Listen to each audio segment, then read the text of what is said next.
ایٹمی صلاحیت ہے پاکستان کے پاس، اور الحمدللہ اسلامی دنیا کی واحد طاقت ہم ہیں۔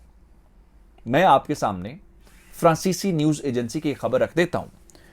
ان کے مطابق یہ جو پچھلا مہینہ گزرا ہے دسمبر کا، 8 دسمبر کو 2021 کے اندر ان کے جو انٹیلیجنس چیف ہے ملک کے، جس طرح ہماری خفیہ ایجنسی ISI ہے، ان کی جو مین ایجنسی ہے، جو انٹیلیجنس چیف ہے، خالد بن علی الحمیدان، انہوں نے پاکستان کا دورہ کیا ہے، اور اس نیوز ایجنسی جس کا نام انٹیلیجنس آن لائن ہے، اس کے مطابق ان کی ملاقات پاکستان کے DGISI لیفٹیننٹ جنرل فیض حمید کے ساتھ اور لیفٹیننٹ جنرل ندیم انجم کے ساتھ ملاقات ہوئی ہے۔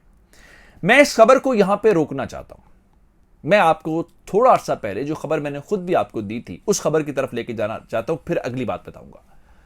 خبر یہ آئی تھی کہ جناب متحدہ عرب امارات کے اندر ایک جگہ پہ ملٹری جو تعمیرات ہیں وہ ہو رہی ہیں، اور سیٹلائٹ کے ذریعے امریکہ نے اس چیز تک پہنچے، اور اس کے بعد انہوں نے UAE کے ساتھ رابطہ کیا اور کہا کہ یہ کیا آپ کر رہے ہیں۔ اس کے اوپر UAE نے کہا جی ہمیں تو علم ہی نہیں ہے اس چیز کا، اور ہمیں تو اس کے بارے میں جانتے ہی نہیں ہے۔ یہ دوسری بات ہے۔ اب اس فرانسیسی میڈیا کی تیسری بات کی طرف آئیے۔ وہ یہ کہتے ہیں کہ 4.2 ارب ڈالر کا جو حالیہ سعودی عرب نے پاکستان کو پیکج دیا ہے، یہ ایک بڑے سلسلے کی کڑی ہے۔ انہوں نے کہا ظاہراً تو آپ کو یہ لگ رہا ہے کہ اس کی شرائط بہت سخت ہیں، لیکن یہ دنیا کی آنکھوں میں دھول جھونکنے کے لیے ہے۔ ان کے مطابق یہ پاکستان کو لبھانے کے لیے کیا گیا ہے۔ اور دوسری سطح پہ وہ یہ کہتے ہیں، انہوں نے سعودی عرب نے پاکستان کی ملٹری کو یہ یقین دلایا ہے کہ یہ جو کامرا کے اندر ہے، یہ ٹیکسلا کے اندر ہے، یہ جو آپ کی ملٹری انڈسٹریل کمپلیکس ہے، ہم اس کے اندر مزید پیسہ لگانا چاہتے ہیں۔ لیکن بنیادی سوال پھر یہ ہے کہ وہ اس کے بدلے میں چاہتے کیا ہے؟ تو میں آپ کو بتا دیتا ہوں۔ ایک اس کے اوپر وہ صرف پاکستان سے نہیں، ان کا خیال یہ ہے کہ پہلے پاکستان سے، پھر چین، چونکہ میں نے متحدہ عرب امارات والی مثال دی، یہ دونوں ممالک ہماری مدد کر سکتے ہیں، اور چین تب تک مدد نہیں کرے گا اس معاملے میں تب تک پاکستان نہیں کہے گا، اور پاکستان یہاں پہ چین کو منا سکتا ہے۔ تو سٹی آف چینگڈو جو ہے ان کا، وہاں پہ چین کے اندر سعودی عرب نے اپنے کچھ ایکسپرٹس بھی بھیجے ہیں۔ یہ تو ہو گیا چین کے حوالے سے۔ دوسرا آ جاتے ہیں پاکستان کے اوپر۔ پاکستان کے اندر آپ کو معلوم ہونا چاہیے کہ کہوٹا کے اندر ایکیو خان ریسرچ لیبارٹریز ہیں، جہاں سے پاکستان کے ایٹمی پروگرام کی بنیاد بڑھی۔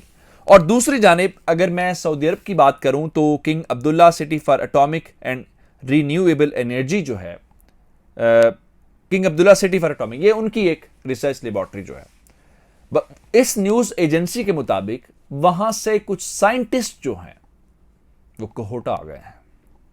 ایک جانب چین کا وزٹ، دوسری جانب کہوٹا کے اندر، اور ان کے مطابق یہ جو خالد بن علی الحمیدان ہیں، یہ اس چیز کے لیے آئے تھے کہ ہمارے یہ جو سائنٹسٹ ہیں آپ ان کو ٹرین کریں اور پروٹیکٹ کریں، اور اس کے بدلے میں ہمیں یہاں سے کچھ ایکسپرٹس چاہیے، چین سے اور پاکستان سے، اور ہم یہ چاہتے ہیں کہ انٹیلیجنس ایجنسی ISI جو ہے وہ اس کے اوپر کام کرے، اور ان لوگوں کو سعودی عرب کے اندر پروٹیکٹ کیسے کرنا ہے وہاں پہ بھی ہماری مدد کی جائے۔ ابھی جو میں نے آپ کو ساری باتیں بتائی ہیں، 4.2 ارب ڈالر ملٹری انڈسٹریل کمپلیکس کے اندر انویسٹمنٹ، سٹی آف چینگڈو اور ان کے انٹیلیجنس چیف کی پاکستان آمد، اور ان کے کہوٹا کے اندر ان کے سائنٹسٹ کی آمد، اگر میں آپ کو سادہ اور آسان الفاظ میں اس بات کو سمجھانے کی کوشش کروں تو فرانسیسی news agency intelligence on line یہ کہہ رہی ہے کہ محمد بن سلمان کا خواب ہے سعودی عرب کو ایٹمی طاقت بنانا۔ یہاں تک تو بات ٹھیک ہے، لیکن محمد بن سلمان کا ایٹمی طاقت بنانے کا خواب شرمندہ تعبیر کیسے ہو سکتا ہے، یہ اصل سٹوری ہے۔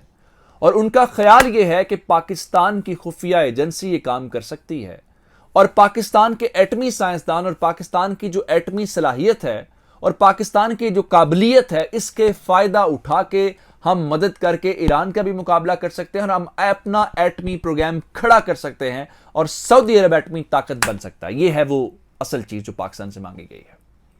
یہ ہے بحران، یہ ہے امتحان، کیونکہ ہم نے ماضی میں بھی کرائسس فیل کیا، فیس کیا. اگر اب ہو گیا تو کیا ہوگا؟